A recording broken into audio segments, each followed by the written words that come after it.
இளைஞர்களுக்காக தொடங்கப்பட்டிருக்கும் இந்த மையத்தை நடத்துவதற்கு மிகுந்த உற்சாகத்தை மனத்திலே ஏற்றிக்கொண்டு கடந்த 2 மாதங்களாக ஓயாமல் உழைத்து வருகின்ற காந்தி உலக மையத்தினுடைய தலைவர் எங்கள் அன்பிற்குரிய திரு ராஜேஷ் காந்தி அவர்களே, ஜீவிதா ஐஏஎஸ் அகாடமி என்கிற பெயரில் இந்த பயிற்சி மையத்தை தொடங்கி இருக்கின்ற மதிப்பிற்குரிய திரு சேகர் அவர்களே, இந்த நிகழ்ச்சியில் மிகச் சிறப்பாக தொகுப்புரையை வழங்கிக் கொண்டிருக்கின்ற நண்பர் அவர்களே, இங்கே இந்த மையம் சிறப்பாக நடக்க வேண்டும் என்பதற்காக பொருளுதவி செய்து ஆசிரியர்களை நியமிப்பதற்கு வழிவகை செய்திருக்கின்ற கும்மிடிப்பூண்டியை சார்ந்த சான்றோர்களே, இளைஞர் சக்தி அமைப்பினுடைய ஒருங்கிணைப்பாளர் திரு ராஜா அவர்களே, இந்த நிகழ்ச்சியில் கலந்து கொண்டு இனி பயிற்சியை தொடங்கவிருக்கின்ற இளைஞர்களே, இங்கே நடப்பவற்றை எல்லாம் பதிவு செய்து கொண்டிருக்கின்ற ஊடகத்துறையை சார்ந்தவர்களே, உங்கள் அனைவருக்கும் என்னுடைய அன்பான வணக்கங்களை தெரிவித்துக் கொள்கிறேன். வணக்கம்.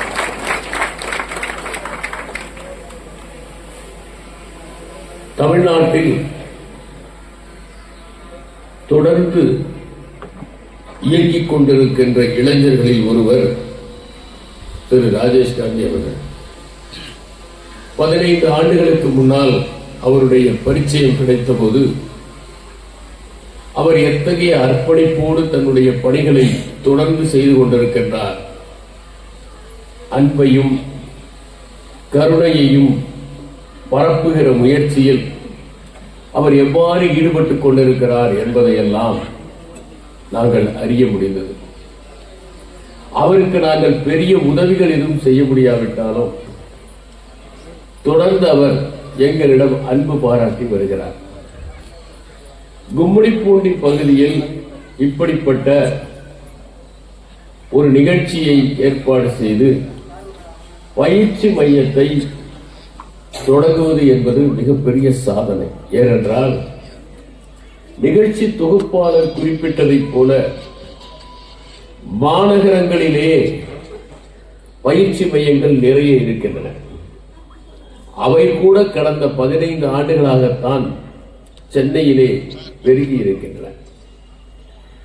நாங்கள் எல்லாம் போட்டித் தேர்வுகள் எழுதுகிற போது சென்னையிலோ தமிழ்நாட்டிலோ ஒரு பயிற்சி மையம் கூட கிடையாது.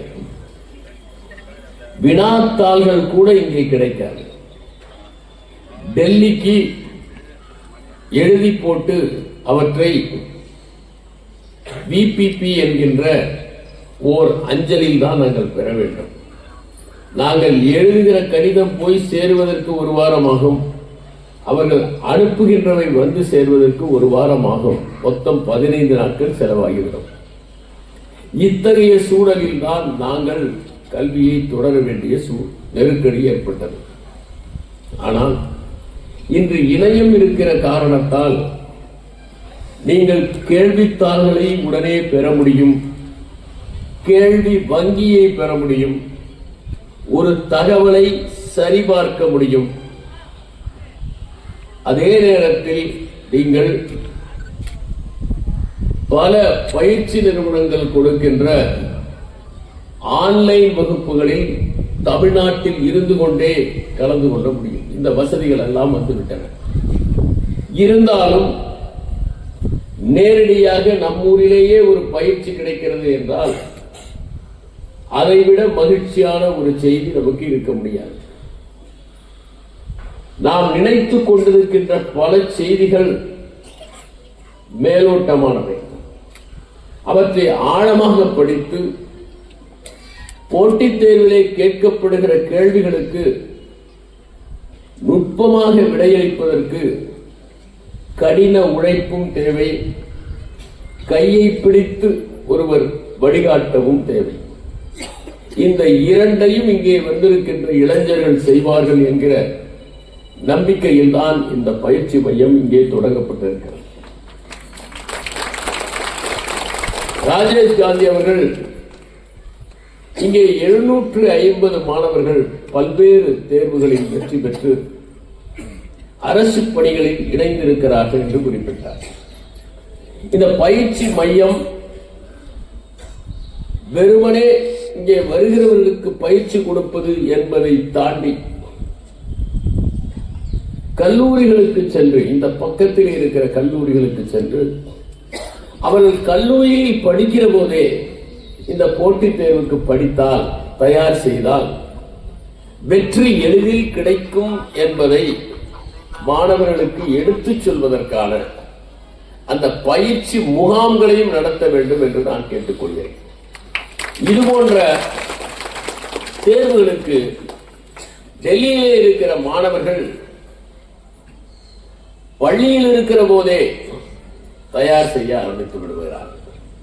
ஆனால் நம் மாணவர்கள் படிப்பை முடித்த பிறகுதான் இதற்காக ஆயத்தமாகிறார்கள். இந்த வேறுபாடுதான் அங்கே இருப்பவர்கள் அதிகம் வெற்றி பெறுவதற்கான காரணமாக ஒரு கட்டம் வரை இருந்தது. தமிழ்நாட்டு மாணவர்கள் யாருக்கும் சளைத்தவர்கள் அல்ல. அவர்களுக்கு இந்த தேர்வை பற்றிய அனைத்து விவரங்களும் தெரிவதில்லை என்கின்ற சூழலில்தான் IAS தேர்வும் அணுகுமுறையும் என்கிற ஒரு நூலை 1995ஆம் ஆண்டு நான் ஒரு தொடராக எழுதி பிறகு புத்தகமாக வெளியிட்டேன். அந்த நூலை படித்த பல மாணவர்கள் என்னிடம் நான் வெற்றி பெற்றதற்கு காரணம் இந்த நூல்தான் என்று கூறியதையும் நான் கேட்டிருக்கிறேன். ஒரு சின்ன தீப்பொறி கார் இருளில் வழிகாட்டுவதற்கு நமக்கு உதவியாக இருக்கும் என்பதை போல நாம் கலங்கி கிடக்கின்ற நேரத்தில் யாராவது ஒருவர் ஒரு நம்பிக்கையை தந்தால், முன்னால் முடியும் என்று சொன்னால் நாம் உற்சாகம் அடைந்து விடுவோம். பயிற்சி மையத்தில் சேர்ந்து படிப்பதால் ஒரு நன்மை என்னவென்றால் நாம் ஒரு கட்டுப்பாட்டுக்குள் படிக்க தொடங்குவோம். இல்லாவிட்டால் எப்போது வேண்டுமானாலும் எழுந்து கொள்ளலாம், எப்போது வேண்டுமானாலும் தூங்கலாம் என்று இருப்போம். ஆனால் இந்த பயிற்சி மையத்தில் சேர்ந்த பிறகு இந்த நேரத்தில் வகுப்புகள் தொடங்கிவிடும் என்பதால் நீங்கள் உட்கார்ந்து அந்த வகுப்பை உற்று கவனிப்பீர்கள். அத்துடன் சக மாணவர்கள் படிப்பதை பார்த்து நமக்கும் இன்னும் படிக்க வேண்டும் என்கின்ற ஆர்வம் ஏற்படும். ஏனென்றால் மனிதனுக்கு மற்றவர்களை பார்த்து நாமும் செய்ய வேண்டும் என்கின்ற எண்ணம் அடிப்படையிலேயே இருக்கிறது.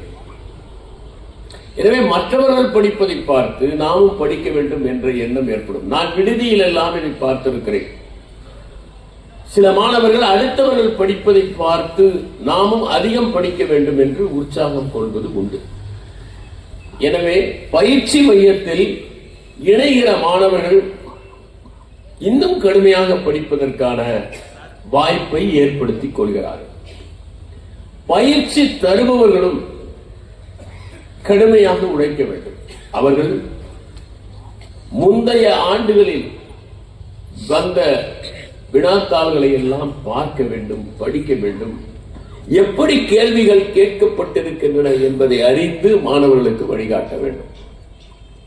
எந்த பகுதியில் அவர்கள் அதிக கவனம் செலுத்த வேண்டும், எதில் அவர்கள் தீவிரமாக படிக்க வேண்டும், இந்த ஆண்டு எப்படிப்பட்ட கேள்விகள் கேட்கப்படலாம் என்பதையெல்லாம் வரையறை செய்து தர வேண்டும். ஒவ்வொரு வகுப்பு முடிந்ததுமே ஒரு 20 நிமிடங்கள் அந்த வகுப்பில் நடந்தவற்றை வினாக்களாக கொடுத்து அவர்கள் எழுதும்படி செய்ய வேண்டும். அந்த வகுப்பிலேயே அவர்கள் எவ்வளவு கவனிக்கிறார்கள் என்பதை பார்க்க வேண்டும். அப்போதுதான் அவர்களுடைய கவனமும் தீவிரப்படும். இந்த காலம் அதிகம் கவனிக்காத காலம். மாணவர்களுடைய மனமெல்லாம் எங்கோ திசை மாறி சென்று கொண்டிருக்கிறது. அதற்கு காரணம் அவர்கள் கையிலே இருக்கிற கைபேசிகள். அதனால் அவர்கள் கவனத்தை ஈர்ப்பதற்கு ஒவ்வொரு வகுப்பு முடிந்ததுமே 20-25 கேள்விகளை தயார் செய்து கொடுத்து அவர்களை அந்த தெரிவு வினாக்களுக்கு விடை எழுத வைக்க வேண்டும். அவ்வப்போது அவர்களுக்கு மாதிரி தேர்வுகள் நடத்த வேண்டும். மாணவர்களும் ஒன்றை புரிந்து கொள்ள வேண்டும். பயிற்சி மையத்திலே சேர்ந்தாலே நாம் வெற்றி பெற்று விடுவோம் என்பதற்கான எந்த உத்தரவாதமும் கிடையாது. நீங்கள் விமானத்திற்கு ஒரு அனுமதி சீட்டு வாங்கிவிட்டால், பயணச்சீட்டு வாங்கிவிட்டால் நீங்கள் அந்த ஊருக்கு சென்றதாக அர்த்தமில்லை. உங்களிடம் அதற்கான கடவுச்சீட்டு வேண்டும். அங்கே செல்வதற்கு உங்களுக்கு அனுமதி சீட்டு வேண்டும். நீங்கள் வெறும் பயணச்சீட்டை வாங்கிவிட்டால் மட்டுமே அந்த நாட்டிற்கு சென்று விட முடியாது. அதை போல நீங்கள் உரிய தகுதிகளை பெறுவதற்கு நீங்கள் கடினமாக படிக்க வேண்டும். பயிற்சி மையத்தில் வருகிறவர்கள் அனைவருக்குமே அவர்கள் ஒரே மாதிரி தான் சொல்லிக் கொடுப்பார்கள். சூரிய வெளிச்சம் எல்லா செடிகளின் மீதும் ஒரே மாதிரி தான் படுகிறது. ஆனால் அல்லி அதை மலராக மாற்றுகிறது, கள்ளி அதை முள்ளாக மாற்றுகிறது. எனவே அவர்கள் எல்லோருக்கும் ஒரே மாதிரி சொல்லிக் கொடுத்தாலும் அவற்றிலிருந்து நாம் என்ன பெறப் போகிறோம், எவ்வாறு நாம் அவற்றில் தீவிரமாக படிக்கப் போகிறோம் என்பது மிக முக்கியம். இது போன்ற போட்டித் தேர்வுகளுக்கு படிக்கிறவர்கள் குறைந்தது என்னை பொறுத்தவரை ஒரு நாளைக்கு 8 மணி நேரமாவது படிக்க வேண்டும். பல மாணவர்கள் என்னை வந்து சந்திக்கிறார்கள், நான் போட்டித் தேர்வுக்கு படிக்கிறேன் என்று சொல்கிறார்கள்.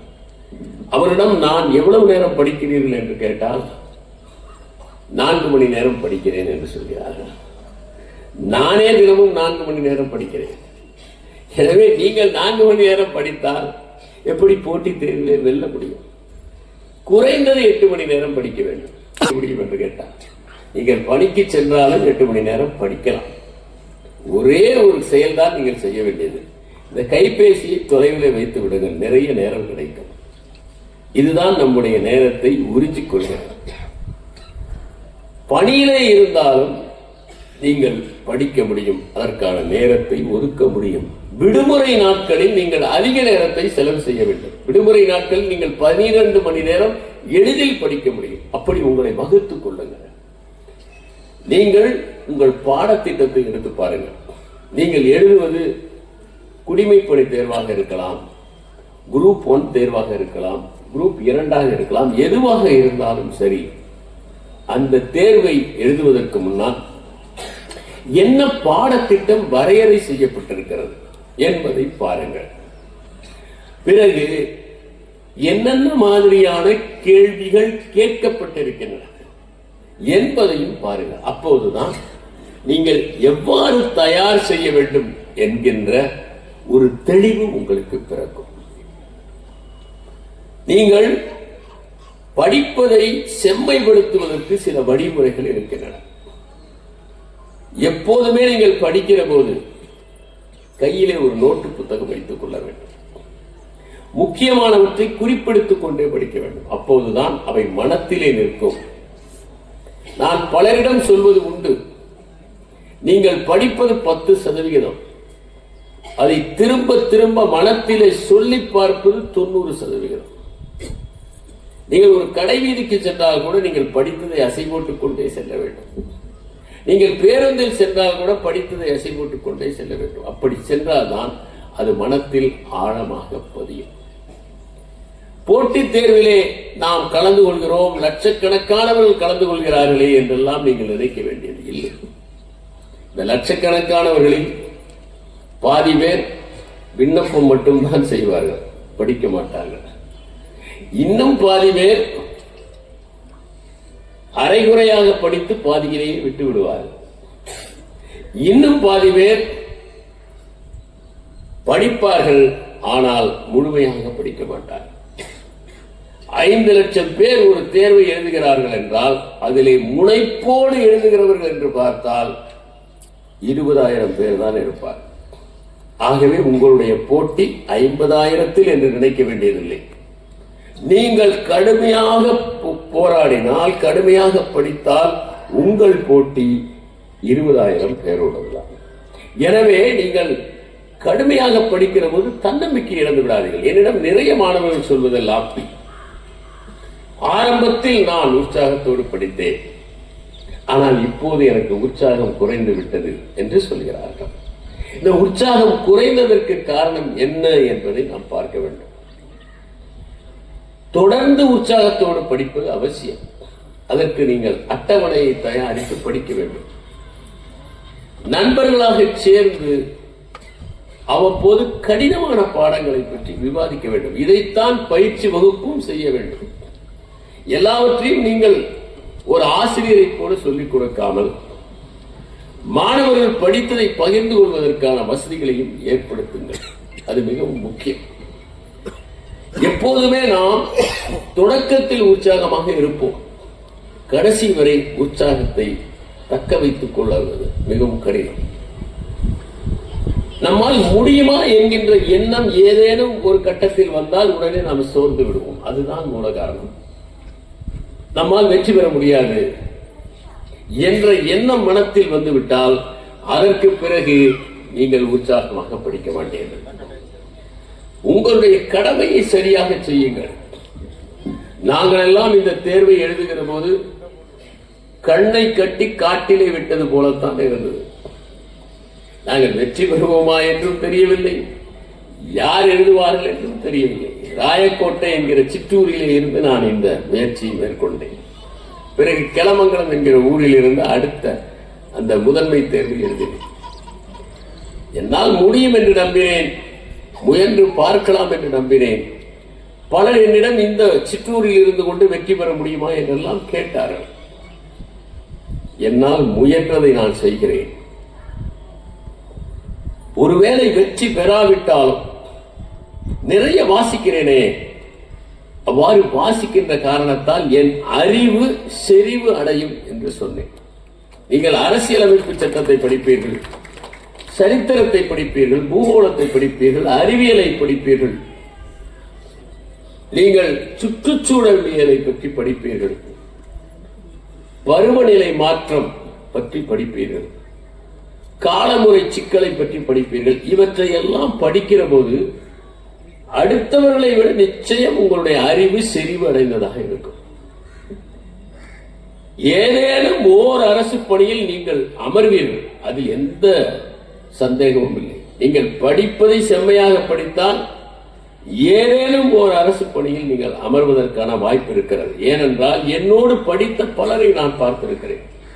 அவர்கள் குடிமைப்பணி தேர்வு கிடைக்காவிட்டாலும் குரூப் 1 வெற்றி பெற்றார்கள், குரூப் 2 வெற்றி பெற்றார்கள். எனவே இந்த தேர்வுக்கு படிப்பதற்கு நீங்கள் ஒருபோதும் சோர்வடையாமல் தொடர்ந்து ஒரு அட்டவணையை தயார் செய்து கொண்டு கடுமையாக படிக்க வேண்டும். சில நேரங்களில் நீங்கள் அந்த வினா வங்கிகளை எல்லாம் தீர்க்கும் போது பல வினாக்கள் உங்களுக்கு தெரியாததை போல இருக்கும். உடனே நம்மால் முடியாது என்று நினைத்து விடாதீர்கள். எங்களுக்கும் அப்படித்தான் இருந்தது. தொடக்கத்திலே 100 கேள்விகள் இருந்தால் 10 கூட சரியாக இருக்காது. ஆனால் அதுதான் நமக்கு தெரிந்தது. இங்கிருந்துதான் நாம் தொடங்க வேண்டும். படிப்படியாக நாங்கள் தீர்க்க 50, 60, 70, 80 வரை எங்களால் தீர்க்க முடிந்தது. 100க்கு 80 தீர்ப்பது என்றால் வெற்றி நிச்சயம் கிடைக்கும் என்கிற நம்பிக்கை எங்களுக்கு ஏற்பட்டது.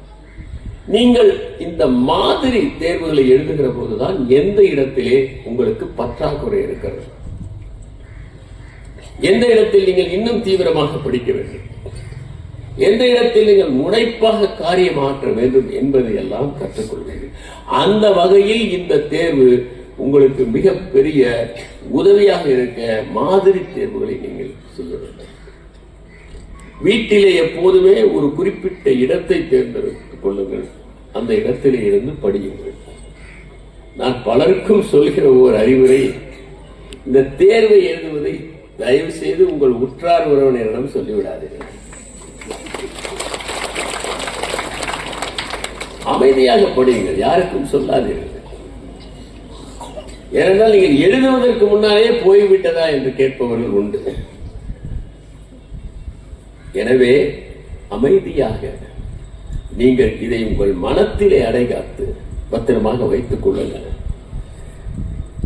எழுதி வெற்றி பெற்ற பிறகு நாம் அறிவிக்கலாம். அப்போது நீங்கள் ஒரு விழா கூட எடுக்கலாம். இப்போது திரு ராஜேஷ் காந்தி அவர்கள் நாங்கள் வருகிற போது சிலம்பம், இளைஞர்களுடைய பல சாகச விளையாட்டுகளை எல்லாம் நடத்தி அழைத்துக் கொண்டு வந்த போது இந்த பக்கத்து வீடுகளில் இருந்தவர்களெல்லாம் யார் வருகிறார்கள் என்று பார்த்து என்னை பார்த்ததும் சற்று ஏமாற்றம் கூட அடைந்திருப்பார்கள். அவர்கள் யாரையோ எதிர்பார்த்திருப்பார்கள். எனவே அப்படிப்பட்ட விழாக்களை எல்லாம் நீங்கள் நடத்த முடியும். ஆனால் அதற்கு முன்னால் நாம் வெற்றி பெறுவது அவசியம். மனத்திலே அடைகாத்துக் கொண்டு படிப்பது மிகவும் முக்கியம். நீங்கள் இந்த தேர்வை அணுகிற போது நிறைய குறிப்புகளை வைத்திருந்தாலும் பயனில்லை. சில பேர் நிறைய புத்தகங்கள் வாங்கி வாங்கி தள்ளுவார்கள். கடைசியில் அத்தனை புத்தகங்களையும் பார்த்துவிட்டு இதை படிக்க முடியாது என்று விட்டு விடுவார்கள். தேவையான புத்தகங்களை மட்டும் வாங்குங்கள், அவற்றை மட்டும் குறிப்பெடுத்து படியுங்கள்.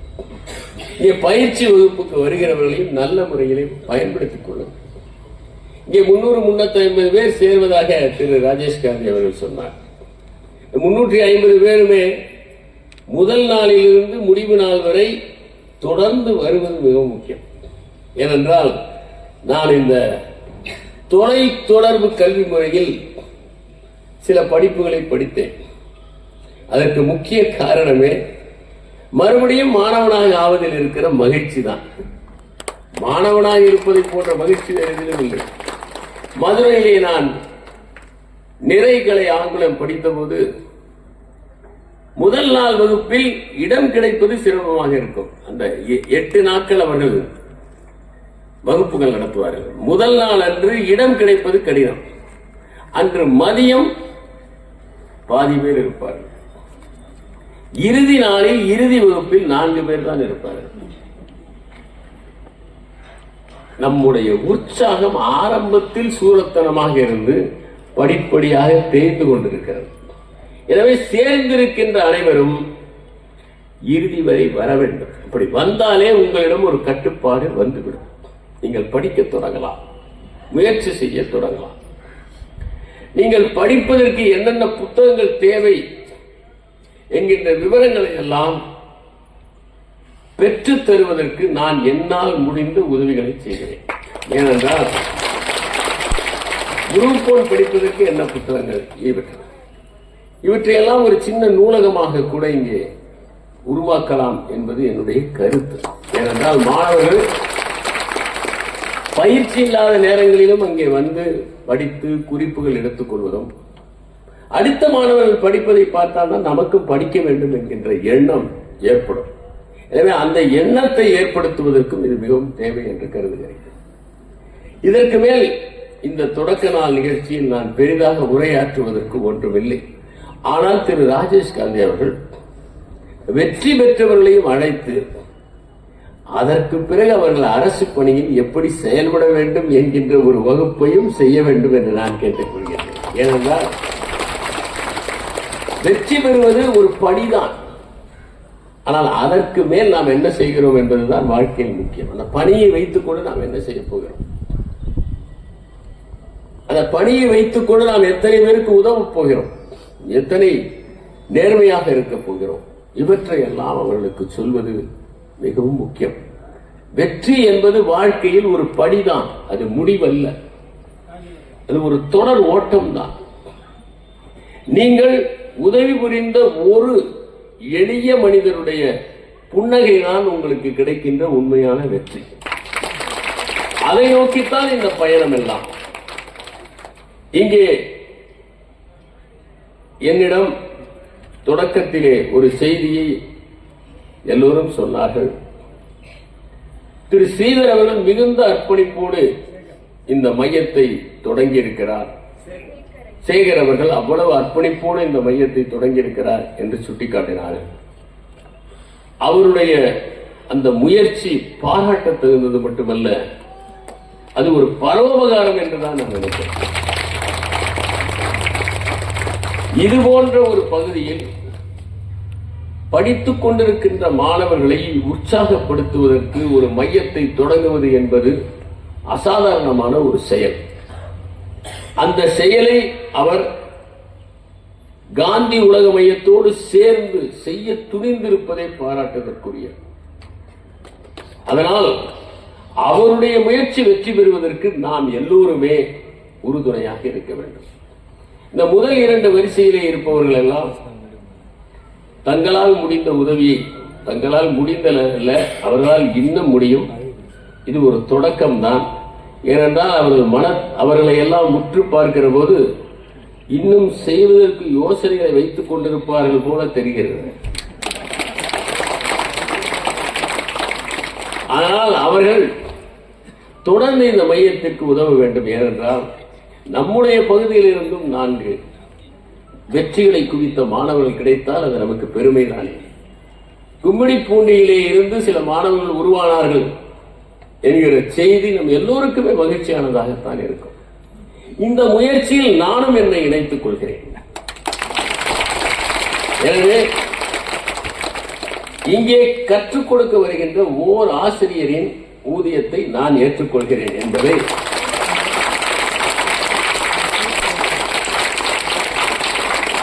இந்த தருணத்தில் நான் குறிப்பிட விரும்புகிறேன். நாம் எல்லோரும் சேர்வோம். மாணவர்கள் நிறைய படிக்கட்டும். இங்கே படிக்கிற மாணவர்களுக்கு இன்னொரு கருத்தையும் நான் சொல்ல வேண்டியதாக இருக்கிறது.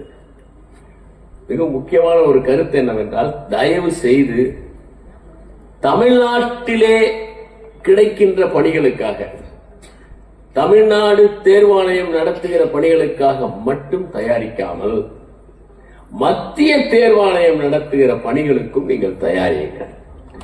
அவற்றிற்கு தயாரிக்கின்ற மாணவர்கள் குறைவாக இருக்கிறார்கள். நீங்கள் தயாரித்தால் அவற்றில் வெற்றி பெறுவது நிச்சயம்.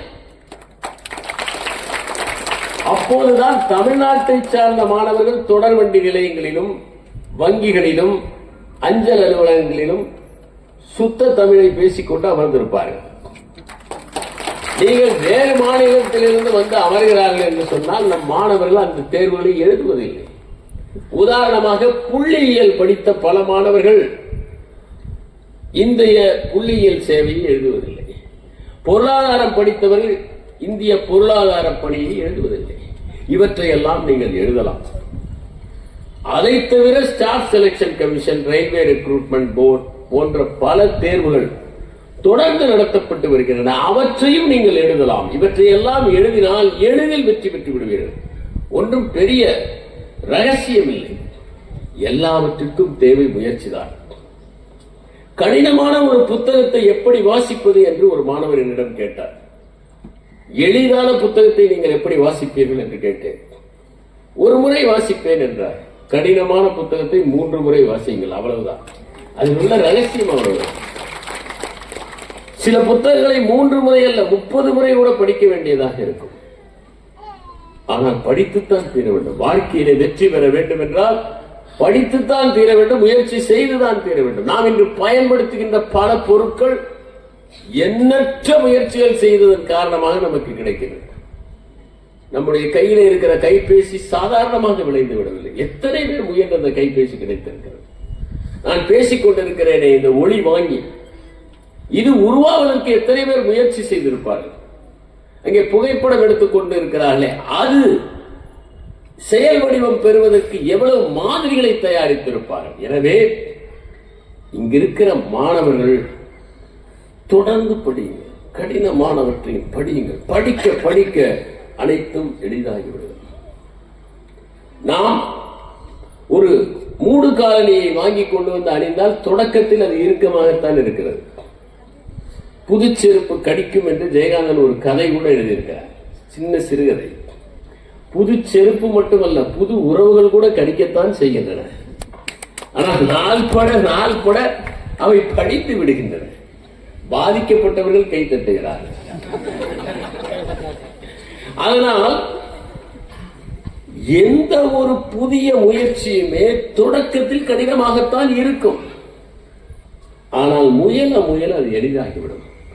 தொடக்கத்தில் நம் மனத்தை ஒருமுகப்படுத்துவது கூட கடினமாக இருக்கும். 6 மணி நேரம் படிக்க சொல்கிறாரே, 4 மணி நேரத்துக்கு மேல் படிக்க முடியவில்லை என்று நினைக்காதீர்கள். உட்காருங்கள், புத்தகத்தோடு போராடுங்கள். பிறகு புத்தகம் தவற ஆரம்பிக்கும். நீங்கள் புத்தகத்தின் பக்கங்களோடு வழுக்கிக் கொண்டு செல்வீர்கள். அதுவும் நிகழும். சர்வ சாதாரணமாக ஒரு புத்தகத்தை 2 மணி நேரத்தில் படித்து தூக்கி எறிந்து விடுகிற அளவிற்கு வல்லமையை நீங்கள் பெற்று விடுவீர்கள். ஆனால் இது தொடக்கத்தில் சாத்தியமில்லை. எந்த குழந்தையும் எடுத்தவுடனே ஒலிம்பிக்கில் ஓடுவதில்லை. ஒலிம்பிக்கில் தங்கப்பதக்கம் பெறுகிறவர்களும் முதலில் தவழ்ந்துதான் பிறகு நடக்க ஆரம்பிக்கிறார். நடக்கிற போது அந்த ஒலிம்பிக்கிலே பதக்கம் பெற்றவர்களுடைய பெற்றோரும் பதற்றமாயிருப்பார்கள். எங்கே கீழே விழுகிறதோ, அடிபடுகிறதோ, இடித்துக் கொள்கிறதோ என்றெல்லாம் பதற்றம் ஏற்பட்டுத்தான் இருக்கும். எவ்வளவு பெரிய மகா கவிஞரும் மிகப்பெரிய எழுத்தாளரும் முதலில் போடுவதற்குள் தகிடுதத்தம் போட்டு விடுகிறார்கள். யார்? குழந்தைகள் அல்ல, குழந்தைகளின் பெற்றோர். நம் குழந்தைக்கு எழுதவே வராதா என்று கூட முடிவெடுத்து விடுவார்கள். எல்லாமே எளிது, பழக பழக எல்லாம் எளிது. உலகத்திலேயே எதுவும் கடினமில்லை. முயற்சி செய்தால் முடியும். ஒருவேளை முடியாமல் போனால் நாம் முயற்சி போதிய அளவிற்கு செய்யவில்லை என்றுதான் பொருள். அதற்காக இங்கே வந்து முதல் வரிசையில் இருக்கிறவர்களெல்லாம் நாளைக்கே எவரெஸ்ட் ஏறுங்கள் என்று நாம் சொல்லவில்லை. ஏற வேண்டிய வயதில் அவர்கள் ஏறி இருந்தால் ஏறி இருப்பார்கள். இப்போது அவர்கள் சொந்த கடையில் அமர்ந்திருப்பதுதான் நல்லது. அதை விட்டுவிட்டு அவர்கள் நான் முயன்றால் முடியாததில்லை என்று சொன்னேன் என்று நான் ஆர்டிக்குக்கும் அண்டார்டிகாவுக்கும் செல்கிறேன் என்று அவர்கள் புறப்பட்டு விட போவதில்லை. செய்கிற பணியில் சாதனைகளை புரியலாம். எந்த தொழிலை செய்கிறார்களோ அதிலே மகத்துவத்தை அடையலாம். எனவே நாம் செய்ய வேண்டியதெல்லாம் படிப்பது. உலகத்திலேயே எளிதான ஒரு காரியம் என்னவென்றால் படிப்பதுதான். அதைவிட மகிழ்ச்சியானது எதுவும் இல்லை. இதை எல்லோரும் எப்போது கற்றுக்கொள்கிறார்கள் என்றால் படித்து முடித்த பிறகுதான் கற்றுக்கொள்கிறார்கள். நான் ஒரு உதாரணம் உங்களுக்கு சொல்லுகிறேன். படிப்பதற்கு வயது ஒரு தடையே இல்லை. இங்க வந்திருக்கிறார இளைஞர் சக்தியினுடைய ஒருங்கிணைப்பாளர் ராஜா, அவருக்கு இப்போது 70 வயதாகிறது. இப்போது அவர் சரித்திரத்தை 3 ஆண்டுகள் படித்து அந்த தேர்விலே வெற்றி பெற்று என்னிடம் வந்து நான் 80 மதிப்பெண் பெற்றிருக்கிறேன் என்றார். ஆனால் அவர் செய்த 2 காரியங்கள். பயணத்தின் போதெல்லாம் அதை படித்துக் கொண்டே இருப்பார். 2வது காரியம், படிக்கிறேன் என்பதை யாருக்கும் சொல்லவில்லை. எனவே எந்த வயதிலும் படிக்கலாம். படிப்பதற்கு ஒரு தடையே இல்லை. வினோபாவே வயதான காலத்தில் தென்னிந்திய மொழிகளை படிக்கிறேன் என்று தொடங்கினார். பாரதியாரை பற்றி சகுந்தலா பாரதி எழுதிய குறிப்புகளை நேற்றுதான் நான் முழுமையாக படித்தேன். அவருக்கு தமிழ் தெரியும். திருநெல்வேலிக்கு சென்ற போது ஆங்கிலம் படித்தார். காசிக்கு சென்ற போது இந்தியும் சமஸ்கிருதமும் படித்தார். பிறகு அவர் பாண்டிச்சேரி சென்ற பிறகு வங்காளம் படித்தார். பிறகு அவர் மலையாளமும் படித்தார். அதற்கு பிறகு சென்னை சென்ற பிறகு உருதும் தெலுங்கு படித்தார். இத்தனை மொழிகளை பாரதியார் படித்தார். ஆனாலும் அவர் சொன்னார், கல்வி என்பது தாய்மொழியில் தான் தரப்பட வேண்டும் என்றும் சொன்னார். எனவே யாம் அறிந்த மொழிகளிலே தமிழ் மொழி போல் இனிதாவது எங்கும் காணும் என்று பாரதியார் சொல்வதற்கு தகுதி பெற்றவர். அதை மனத்தில் வைத்துக் கொண்டு நாம் அனைவருமே படிப்பதை மகிழ்ச்சியானதாக மாற்றிக்கொள்ளுங்கள். இந்த தேர்விலே நீங்கள் வெற்றி பெற வேண்டும் என்று நினைத்தால் நான் சொல்கிற ஒரே ஒரு சூத்திரம், மகிழ்ச்சியாக படியுங்கள், மகிழ்ச்சியாக படியுங்கள், மன நிறைவோடு படியுங்கள். நீங்கள் வெற்றி பெற்ற பிறகு கும்மிடி பூண்டியில் இருக்கின்ற நாம் எங்காவது ஓர் இடத்தில் அவசியம் சந்திப்போம். அப்போது வந்து நீங்கள் கைகளை குலுக்கிக் கொண்டு நான் வெற்றி பெற்று விட்டேன் என்று அறிவீர்கள். அதுதான் நான் இங்கே வந்ததற்கு முழுமையான பயனை தரும் என்று சொல்லி விரும்புகிறேன்.